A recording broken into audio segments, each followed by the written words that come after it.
ይህንን ቪዲዮ ለምታዩ የመጨረሻ ድል ለአንድ ቀን ያክል ሰጣችኋለሁ።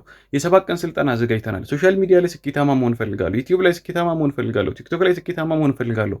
ታዲያ እኮ እንዲሁ በቀላሉ ስኬታማ መሆን አይቻልም። እኔ ለምሳሌ 5-6 ዓመታትን አሳልፌያለሁ። 5 ዓመት ፈጅቶብኛል ስኬታማ ለመሆን የምታዩትን ቻናል ለመገንባት ማለት ነው። ኦፍኮርስ በአንድ ዓመት ነው የገነባሁት፣ ግን ያለፉት 5 ዓመታት የለፋሁት ልፋት የደከምኩት ድክመት ውጤት ነው ይሄ ቻናል ማለት ነው።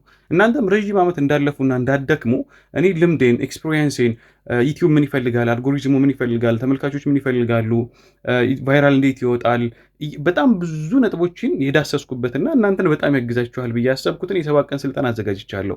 ይህን ስልጠና መቀላቀል ከቻላችሁ ክፍያው በጣም ትንሽ ብር ነው። መቀላቀል ከቻላችሁ ቃል የምገባላችሁ ነገር በአጭር ጊዜ ውስጥ ስኬታማ እንዴት እንደምትሆኑ ትልቅ ግብአት ታገኛላችሁ ማለት ነው። ካልሆነ ግን እንዲህ ዝም ብሎ ጥያቄ በመጠየቅና ቪዲዮ አፕሎድ በማድረግ ብቻ ስኬታማነት አይገኝም። ስለዚህ ቀድማችሁ ይህን እድል ተጠቀሙበት። ዛሬ የመጨረሻ ምዝገባ ነው የምናደርገው። አመሰግናለሁ።